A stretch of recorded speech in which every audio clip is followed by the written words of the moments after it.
Tinapay mula sa langit. A daily morning devotion with CRC Fam.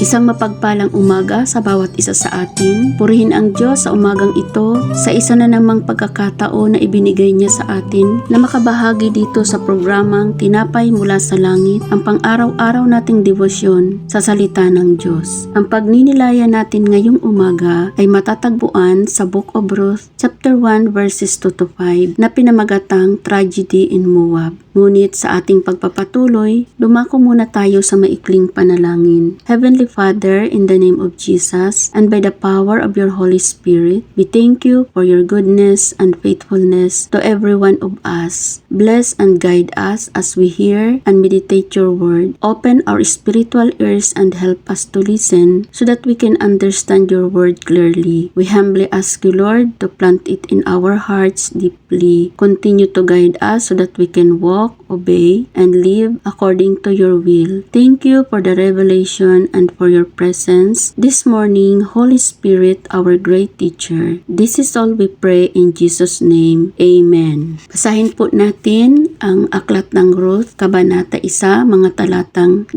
hanggang 5, sa Tagalog mula sa Magandang Balita Biblia. Talata 2, ang pangalan ng lalaki ay Elimelech, ang pangalan ng kanyang asawa ay Naomi, at ang pangalan ng kanilang dalawang anak ay sina Malon at Kilyon. Sila ay mga taga-Efrata na mula sa Bethlehem, Huda. Pumunta sila sa lupain ng Moab at doon nanirahan. Talata 3, namatay sa Moab si Elimelech at naiwang byuda si Naomi kasama ang dalawa nilang anak. At sa talatang 4, ang dalawa nilang anak ay nakapag-asawa ng mga babaeng Moabita na ang pangalan ng isa ay Orpa at Ruth naman ang isa. Tumira sila roon ng mga 10 taon. At sa talatang 5, ngunit namatay rin sina Malon at Kilyon, kaya't si Naomi ay naiwang mag-isa na naulila sa asawa at sa kanyang dalawang anak. Ang Aklat ng Ruth, Kabanata 1, mga talatang 2 hanggang 5 ay naglalahad po ito ng pagdating ng isang pamilya sa Moab at ang sunod-sunod na pagkamatay ng ama at ng mga anak. Ano ang matututunan natin sa mga talatang napapaloob dito sa Book of Ruth, chapter 1 verses 2 to 5? Ibabahagi ko po ang 4 na main points na nakita ko sa mga talatang ito.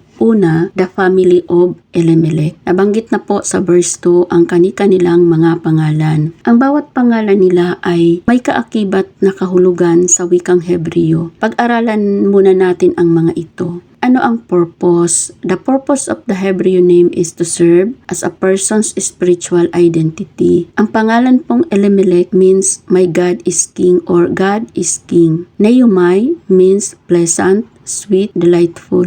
Malon means sick, sickly, or weakness. And Chilyon or Kilyon means pinning, wasting away, or failing. Ano mang kahulugan ng kanilang mga pangalan at ang kaakibat nito, para sa akin ay wala nang makakahigit sa pangalan ng ating Panginoong Hesus. At ang Diyos pa rin ang may kontrol ng lahat sa buhay natin. Elimelech was an Israelite from the tribe of Judah. Dala niya ang identity kung sino ang Diyos sa buhay niya at ng kanyang pamilya. As Christians, ang identity natin, tayo ay children of God at tayo ay mga ambassadors ni Kristo. Pangalan ng Diyos at ng ating Panginoong Hesus ang daladala natin sa mundong ito. Ang ibig sabihin naman po ng Ephratites from the tribe of Judah or Persian from the tribe of Ephraim. At ang lugar po ng Bethlehem, they called House of Bread, a promised land of God to Israel. And Moab was born to Lot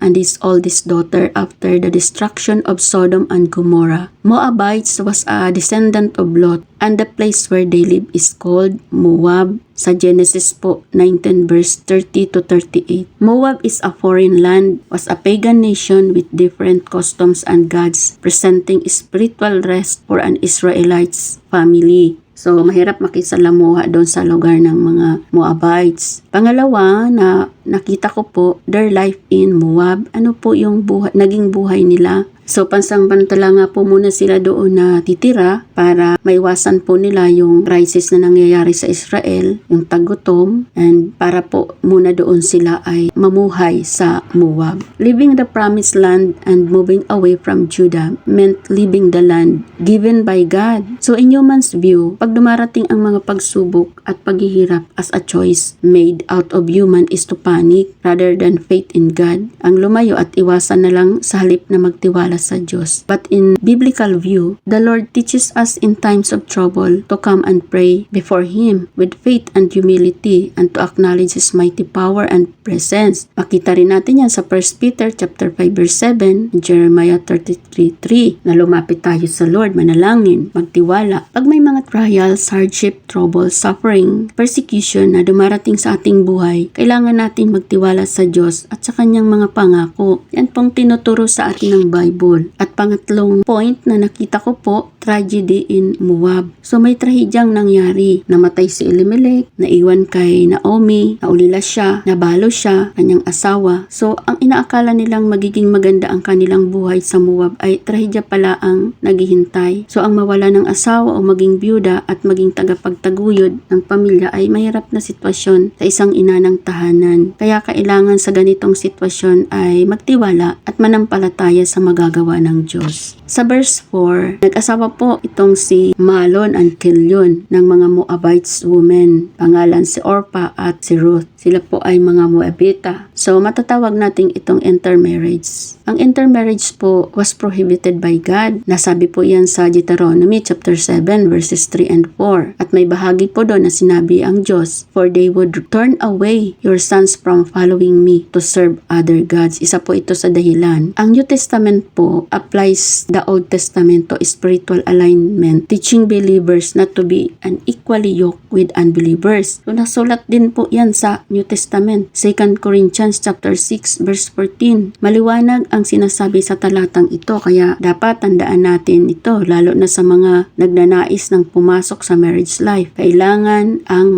panalangin at maghintay sa will ni Lord. Last po, number 4, more tragedy. Mas matinding trahedya ang dumating sa pamilya nila. At sa verse 4, makalipas po ang 10 taon na sila doon ay tumira. Both Mahlon and Chilion also died, and Naomi was left without her 2 sons and her husband. Isang malungkot na sitwasyon sa isang pamilya at sa buhay ni Naomi ang maulila sa mga mahal sa buhay. Bilang Kristiyano, dapat marunong tayong humarap sa bawat hamon ng buhay kung sakali mangyari ito sa kung sino man sa atin. Dahil may Panginoon tayong nagmamahal at kasama natin sa panahon ng mahihirap na sitwasyon. Subalit hindi nagtapos sa trahedyang ito ang buhay ni Naomi sapagkat may nakalaan pa rin ang Diyos na biyaya para sa kanya at sa manugang niyang si Ruth. Matutunghayan natin yan sa mga susunod na kabanata. In our conclusion, sa mga talatang natutunan natin, ito ay may aral na hatid. Una, seek the Lord. Commit the Lord whatever you do and your plans will succeed. Proverbs 16:3. Pangalawa, trust the Lord. Trust the Lord with all your heart and lean not on your own understanding. In all your ways acknowledge Him and He will direct your path. Proverbs chapter 3 verse 5 and 6. And number 3, obey the Lord and His commands. This is love for God. Obey His commands and His commands are not